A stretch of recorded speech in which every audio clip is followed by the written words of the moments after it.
Hello दोस्तों, स्वागत है आप सभी का एग्जाम बी में। तो आज है गाइस 20 मई और 19 और 20 तारीख दोनों की करंट अफेयर इन एमसीक्यूज फॉर्म में लेके आ चुका हूं। साथ ही साथ में आपको स्टैटिक जीके भी मैं यहाँ पे कवर करवाने वाला हूं। जो यहाँ पे कंट्रीज के नेम आएंगे मैं उनकी लोकेशंस दिखाऊंगा, उनके आसपास अगर कोई स्ट्रेट है इंपॉर्टेंट तो वो भी आपको मैं दिखाऊंगा। और अगर आप तैयारी कर रहे हो किसी भी, मान लो आप स्टेट पीसीस की तैयारी कर रहे हो, आप यूपीएससी में सीडीएस की एनडीए की तैयारी कर रहे हो, या फिर आप मान लीजिए एसएससी की तैयारी कर रहे हो, बैंकिंग की तैयारी कर रहे हो, तो आपके लिए करंट अफेयर इंपॉर्टेंट है।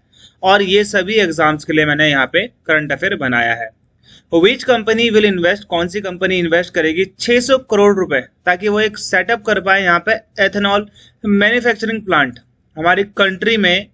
वो 600 करोड़ रुपए का इन्वेस्टमेंट करेंगी और यहाँ पर दो एथेनॉल मैन्युफैक्चरिंग प्लांट्स बनाएंगी। एथेनॉल यूज कराता है पेट्रोल ब्लेंडिंग में, ये चीज को आपने यहाँ पे ध्यान देना है। तो वो कौन सी कंपनी है? नयारा एनर्जी है। ओके, ये आपका राइट आंसर है। अच्छा, अब यहाँ पे आपको एक चीज ध्यान देना है कि गवर्नमेंट ने बोला है कि हम 20% एथेनॉल ब्लेंडिंग फाइनेंशियल ईयर 2026 तक कंप्लीट कर लेंगे। अभी 10-15% चल रहा है, तो फाइनेंशियल ईयर 26 तक हम लोग क्या करेंगे, 20% एथेनॉल ब्लेंडिंग को अचीव कर लेंगे, या फिर ये हमारा यहाँ पे क्या है, टारगेट है। तो 600 करोड़ रुपए इन्वेस्ट कौन करेगा? नयारा एनर्जी करेगी, ताकि वो दो एथेनॉल मैन्युफैक्चरिंग प्लांट हमारी कंट्री में क्या कर पाए, स्टैब्लिश कर पाए। चलिए अगला क्वेश्चन देखते हैं। कौन सी कंट्री पहली कंट्री बन गई है जहां पर सारे के सारे ग्लेशियर खत्म हो चुके हैं? बहुत बड़ा कंसर्न है, बहुत बड़ा कंसर्न। अगर आज जो ये नहीं समझाना, आने वाले 5 साल या फिर 10 साल में देखना आप इसके कॉन्सिक्वेंसेस क्या होते हैं। अभी नहीं दिखेगा, क्योंकि आज जो हम गलती करते हैं ना, उसका इफेक्ट आज नहीं दिखता है, उसका इफेक्ट मिलेगा आपको लॉन्ग टाइम के बाद। आज हम अपने एनवायरनमेंट को, आज हम अपने जो हमारा एटमॉस्फेयर उसको गर्म करते जा रहे हैं, हम उस पर ग्लोबल वार्मिंग और ज्यादा करते जा रहे हैं। हमको ये आज लग रहा है कि हम डेवलप हो रहे हैं, हम आगे चीजें कर रहे हैं, लेकिन हमको ये नहीं पता है कि हमारे आने वाले बच्चे, ओके, आने वाली जनरेशन वो सफोकेट हो जाएगी, वो जी नहीं पाएगी ऐसे माहौल में जहां पे आपको पूरा का पूरा जो वातावरण है वो CO2 से भरा हुआ मिले। यहाँ पे आपने एक मूवी देखी होगी जहां पे लोग मास्क लगा के चल रहे थे। अगर आपको थोड़ा सा बहुत भी कंसर्न है अपने आने वाली जनरेशन के लिए, तो आज ही आप अपने एंड से शुरू करिए एनवायरनमेंट को बचाने के लिए, पेड़ पौधे लगाइए। एक कहानी, एक छोटी सी कहानी मैं आपको बताता हूँ। एक गांव में लोग गए और वहां पर उनको जंगल में सारे के सारे पेड़ काटने थे, ठीक है। तो काटते काटते दिन हो गया और बहुत धूप हो गई। तो वहां पे वो पेड़ था एक, तो उन्होंने बोला कि बहुत धूप हो चुकी है, चलो इस पेड़ की छांव में थोड़ा देर हम बैठ जाते। और ये लोग किस लिए गए थे? पेड़ काटने गए थे। समझ में आया? तो ये कितनी इंपॉर्टेंट चीज है हमारे लिए, पेड़ होना। ओके, पेड़ हमसे क्या मांगते? कुछ नहीं मांगते। अगर आपने एक बार लगा दिया तो ये आपसे कुछ भी नहीं मांगेगा, उल्टा ही आपको देगा ही देगा। आपको एक अच्छी हेल्थ देगा, क्लीन एयर देगा। ओके, तो अगर आप समझ सकते हैं तो समझिए, बहुत बड़ा कंसर्न है। आज पहली कंट्री की शुरुआत हो चुकी है, धीरे धीरे ये कंट्रीज बढ़ती जाएंगी। तो यहाँ पे ना आप समझिए, ये है वेनेजुएला। वेनेजुएला की लोकेशन मैं आपको दिखा देता हूँ। ये हो गया हमारा ग्लोब, ये हो गया हमारा साउथ अमेरिका। साउथ अमेरिका के सबसे टॉप पे आपको मिलेगा वेनेजुएला। ये वेनेजुएला फेमस किस लिए रहता है मैं आपको बताता हूँ। यहाँ पर है दुनिया का सबसे लंबा, सबसे ऊंचा फॉल। तो ये होता है एंजल फॉल, ठीक है। और ये कैरो रिवर में है, ये भी आप लोग ध्यान देना। अब यहाँ पे हुआ क्या कि यहाँ पे ना एक बहुत बड़ा ग्लेशियर था जिसका नाम था हम्बोल्ट ग्लेशियर। क्या था? Humboldt glacier. अब ये हम्बोल्ट ग्लेशियर जब इन्होंने इसकी सैटेलाइट से इमेज खींची, तो यहाँ पे इन्होंने देखा कि इसका जो क्षेत्रफल है, इसका जो एरिया है, 2 हेक्टेयर से भी कम हो चुका है। तो जब कोई ग्लेशियर 2 हेक्टेयर से कम हो जाए तो उसे हम आइस फील्ड कहते हैं। वो ग्लेशियर के नाम पे नहीं रहता, या फिर ग्लेशियर उस पे हम लोग नेमिंग नहीं कर सकते उसको। ग्लेशियर कितने से? 2 हेक्टेयर से। समझ में आ गया? तो यहाँ पर ये चीज आपको यहाँ पे ध्यान देनी है कि वेनेजुएला के पास अब एक भी ग्लेशियर नहीं बचा। आइस फील्ड बचा हुआ है, ग्लेशियर अब नहीं है। ओके, ये धीरे धीरे अब स्टार्ट होने वाला है। वेनेजुएला की जो करेंसी है वो है कैराकस। ओके, करेंसी नहीं, मैं कैपिटल की बात कर रहा हूँ। करेंसी अगर हम बताए बोलीवर, वेनेजुएलियन बोलीवर है। ऑफिशियल लैंग्वेज क्या है यहाँ की? स्पेनिश यहाँ के लोग बोलते हैं। ये चीज आपको यहाँ पे ध्यान देनी है। अगला है, यूनाइटेड नेशन ने रिवाइज करी है इंडिया की ग्रोथ फोरकास्ट 2024 के लिए। इन्होंने पहले बोला था कि 6.2 रहेगी इंडिया की जो ग्रोथ है 2024 में, लेकिन अब कितनी हो चुकी है? 6.9 हो चुकी है। वैसे भी हम 7 का तो लेके चल ही रहे हैं। तो सारी जो यहाँ पे आप देखोगे, मैंने आपको बता दिया है ना। ये है अपडेटेड जीडीपी लिस्ट, जो कि बताइए इन्होंने ग्रोथ, जीडीपी ग्रोथ का मतलब जीडीपी है। ओके, यूनाइटेड नेशन का है 6.9% फाइनेंशियल 2024 के लिए, 2025 के लिए 6.6%। यूनाइटेड नेशन ने बोला है ये 2024 का, अगले साल हमारी थोड़ी कम हो जाएगी, इसको भी रिवाइज कर देंगे। मूडीज का 6.6 है, इंडिया रेटिंग का 7.1 है, ओईसीडी का 6.6 है, फिच का 7% है 2025 के लिए। एसबीआई ने बोला हम और ज्यादा, सबसे ज्यादा एसबीआई ने बोल दिया कि 8% करेगा भाई ग्रोथ। वर्ल्ड बैंक ने 6.6 बोला है 25 के लिए, 26 के लिए 6.5 बोला है। एनसीएईआर ने 7% बोला है फाइनेंशियल ईयर 2025 के लिए। आपने मुझे बताना है आरबीआई ने इंडिया की जीडीपी ग्रोथ कितनी फोरकास्ट करी है। अगला है हु टॉप फोर्ब्स, एक फोर्ब्स की लिस्ट आई थी जहां पर 300 क्या कर रहे थे, मतलब ये वाली मैं आपको अभी बताता हूँ। अब आपने बताना है कि भाई किसने टॉप किया है हाईएस्ट पेड एथलीट, चौथी टाइम लगातार अपने कैरियर में सबसे ज्यादा पैसे कमाने वाले एथलीट का मतलब है खिलाड़ी का नाम बताओ। तो नन अदर देन आपको पता होगा 4 साल से लगातार रोनाल्डो ही फर्स्ट रैंक पे आ रहे हैं। कौन सी कंट्री से है? पोर्चुगल से है। सेकंड किसको मिला इस बार रैंक? यहाँ पे स्पेनिश गोल्फर है, ये इनको जानते भी नहीं थे लोग मतलब बहुत, तो ये है जॉन रैम RAHM, तो ये है गोल्फर, इनको सऊदी अरब की किसी एक क्लब ने लिया है तो तब ज्यादा इनको पैसे मिले हैं। थर्ड रैंक पे मेसी है, ओके, 8 टाइम बैलन डी और विनर। ओके, तो क्रिस्टियानो रोनाल्डो फर्स्ट है, इनका खुद का ब्रांड भी है CR7, ये आपको पता होगा। ओके, बहुत मतलब ये सऊदी के अल नासिर फुटबॉल क्लब से खेलते हैं, तो Cristiano Ronaldo is the right answer.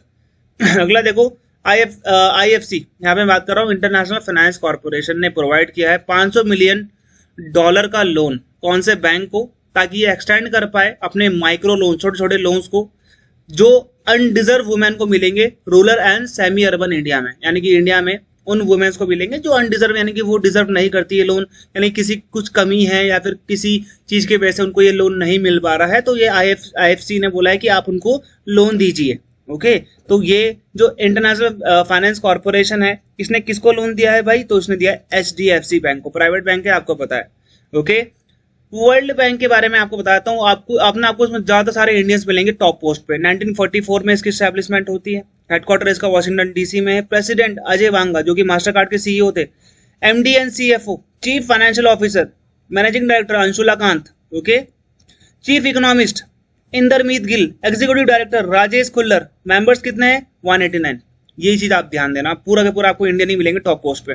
World bank के ग्रुप में 5 बैंक और आते, सबसे पहला तो आता है आपका IBRD, international bank for reconstruction and development, international development association, international finance corporation, mega multilateral investment guarantee agency ICSID, international centre for settlement of investment dispute. Okay, ये आता है कई बार कि इनमें से कौन सा वर्ल्ड बैंक का पार्ट नहीं है। ओके, तो ये हो गया आपका, हाँ मतलब आपको ये चारों याद रखना, 5 याद रखने। नंदनी डेयरी स्पॉन्सर कर रहा है किस कंट्री की क्रिकेट टीम को ICC T20 वर्ल्ड कप 2024 में? ओके, तो ये किसको कर रहा है भाई? Scotland, Nandini dairy. ओके, ये चीज आप लोग यहाँ पे ध्यान देना। अमूल किसको कर रहा है? बांग्लादेश। ये भी आप बांग्लादेश या श्रीलंका बताओ मुझे आप। ओके, मैंने आपको 2 ऑप्शन दे दिया, आप मुझे बताना आंसर क्या होगा। मई 2024 में कौन सी कंट्री ने इंट्रोड्यूस करा है एक prototype world first high speed 6G device का? और ये आप सीधा इतना याद रखो कि भाई कौन सी कंट्री ने एक प्रोटोटाइप, यानी कि एक तरीके से कॉपी होती है, world first high speed 6G device की इंट्रोड्यूस करी है। तो कौन करेगा? आपको पता है वो देश जो सबसे ज्यादा टेक्नोलॉजी में आगे है, that is Japan. Okay, Japan की लोकेशन देखो, ये मैप भी ये गलत वाला है, यहाँ पे ये वाला मैप होगा, ठीक है। ये है हमारा एशिया, ये आपको मिलेगा यहाँ पे, ये हो गया आपका साउथ कोरिया, ये आपको मिलेगा यहाँ चाइना, ये आपको मिलेगा यहाँ पे रशिया। तो ये आप वाला, ये वाला एरिया देखो आप, ये वाला नहीं है साउथ कोरिया, ये वाला है। ओके, ये हो गया साउथ कोरिया, ये हो गया नॉर्थ कोरिया, है ना, ये हो गया यहाँ पे आपका चाइना। तो ये आपका पर्टिकुलरली ये वाला क्षेत्र जो आपको मिलेगा, ये आपको कौन सा है? जापान है। ये देखिए जापान में ना आपको कभी आपसे पूछा जाएगा कि सबसे नॉर्दर्न आइलैंड कौन सा है इनका, तो आप बोल देना होकाइडो। ओके, ये आता है एग्जाम में। सबसे सदर्न जो इनका आइलैंड है दैट इज ओकिनावा, ये भी आता है एग्जाम में। क्यूशू भी बोलते हैं, सबसे बड़ा आइलैंड ये भी है इनका, तो क्यूशू भी बोलते हैं। ओके, क्यूशू और होकाइडो सबसे नॉर्थ में है। ओके, चलिए अगला क्वेश्चन देखिए, वर्ल्ड एड्स वैक्सीन डे की बात कर रहा हूं मैं यहाँ पे, जिसको हम HIV, ओके, HIV, तो एड्स का full form acquired immuno deficiency syndrome. Okay, HIV का फुल फॉर्म बताओ मुझे, कौन सा वायरस बोलते हैं इसको? HIV का होता है, वायरस होता है ना, तो ह्यूमन बोलते हैं या फिर क्या बोलते हैं? Immuno virus. आपको पता है ना, इसका फुल फॉर्म मुझे बताना। वैक्सीन अवेयरनेस डे, यहाँ पे अवेयरनेस की बात कर रहा हूँ मैं। तो ये कब मनाते हैं हम लोग? ये तो मनाते हैं हम 18 मई को। लेकिन सिर्फ अगर मैं बोलूँ एड्स डे कब मनाते हैं, तो आप बोलते हैं ना सर जी वो है 1 दिसंबर को। ओके, ये आपको यहाँ पे ध्यान देना है। अगला है, कौन सी कंट्री ने सबसे हाईएस्ट नंबर, मतलब आप सीधा ये ध्यान दीजिए कि फोर्ब्स 30 अंडर 30, यानी कि वो लोग जो 30 साल से कम में मिलियनर या फिर बिलियनर बन चुके हैं, उनकी लिस्ट जारी हुई। 300 लोग हैं इस लिस्ट में, 2024 की लिस्ट है, फोर्ब्स की लिस्ट है। इसमें भारत की तरफ से कितने लोग गए और कौन सी कंट्री है इसमें सबसे ज्यादा लोग इसके अंदर पार्टी, मतलब इसके अंदर उनको ऐड करा गया है। तो यानी कि 300 लोगों की लिस्ट में सबसे ज्यादा लोग किसमें हैं? भारत के हैं। तो ये बहुत प्राउड की बात है ना। आपको बहुत बड़े बड़े 30 से अंदर के वह मिलियनर जिन्होंने अपनी कंपनी को एस्टैब्लिश कर दिया, आज वो एक मतलब बहुत ज्यादा पैसा कमा रहे हैं, बहुत ज्यादा पैसा है उनके पास। तो फोर्ब्स 30 अंडर 30 की लिस्ट में अगर आप देखोगे इंडिया सबसे टॉप पर है। इंडिया ने टोटल 300 में से 86 लोग भारतीय हैं। ओके, चाइना एंड जापान के 32 लोगों को ऐड करा गया है। सिंगापुर के 27 लोग हैं, ऑस्ट्रेलिया के 26 हैं, इंडोनेशिया के 18 है। ये चीज आप लोग यहाँ पे ध्यान देना, ये एग्जाम में आ सकता है। Who has been recently named as Singapore के नए प्राइम मिनिस्टर, किसको बनाया गया है? तो लॉरेंस वोंग को बनाया गया है। ओके, अगर आप यहाँ पे देखोगे तो ये आपको मिलेगा एशिया, ये देखो ये वही वाला मैप है, ये आपको मिलेगा एशिया। एशिया के नीचे ये तो आपको यहाँ पे मिल जाएगा इंडोनेशिया, ये वाला है ना। तो ये तो आपको मिल जाएगा मलेशिया, सॉरी ये है इंडोनेशिया, ये है मलेशिया। ओके, ये चीज आप लोग यहाँ पे ध्यान देना, ये वाला इंडोनेशिया हो गया, ये वाला भी इंडोनेशिया, ये आपको मलेशिया। यहाँ पे ना छोटा सा एरिया है, ये है सिंगापुर। यहाँ पे एक बार बोला भी आता है कि मलेशिया या फिर इंडोनेशिया के राजा जो है यहाँ पे शिकार में गए तो उन्होंने शेर को देखा, तो उन्होंने उसके नाम पर ही यहाँ पे क्या रख दिया, इस देश का नाम रख दिया सिंगापुर। ओके, इनका एम्बलम भी आप देखोगे तो वही है। ओके, हाफ लॉयन है या फिर लॉयन का फेस है। तो ये हो गया आपका सिंगापुर। सिंगापुर एकमात्र ऐसी कंट्री जो सिटी और कंट्री दोनों है। सिंगापुर की जो आप देखोगे करेंसी वो सिंगापुर सिटी ही है, बहुत अमीर कंट्री है, ये भी आप देखोगे यहाँ पे। ओके, तो सिंगापुर का ये आप यहाँ पे ध्यान देना। ये बे ऑफ बंगाल, ये पैसिफिक ओशन भी बोल सकते हैं, स्ट्रेट ऑफ मलक्का यहाँ पे मिल जाएगा आपको। ओके, जो कि इंपॉर्टेंट है। ओके, और एग्जाम के द्वारा एसएससी सुपर पैक बहुत ही अफोर्डेबल प्राइस में ऑनलाइन कोर्स आपको दिया जाता है, जिसके तहत आपको सारे के सारे subject videos, monthly test, recorded videos, PDF notes, जो कि बहुत मतलब मैंने ऐसे बनाए हैं कि वो आप समझ सकते हैं, या फिर मैंने उसको क्रिस्प बनाने की कोशिश करी है हमारे फैकल्टीज के द्वारा। एग्जाम सारे जो एग्जाम्स होते हैं उन सभी की पीडीएफ मिल जाएगी आपको। टेलीग्राम ग्रुप यहाँ पे आपको देखने को मिलेगा। डायरेक्टली आप मुझसे भी बात कर सकते हो, विक्रम सर जीके में आप मुझे क्या करिए, मैसेज कर सकते हो अपने एग्जाम से रिलेटेड कोई भी अगर आपका प्रश्न है। मैं कोशिश करूंगा जल्दी जल्दी मैं उसका जवाब दे पाऊँ। मिलते हैं हमारे अगले वीडियो तक के लिए, गुड बाय एंड जय हिंद।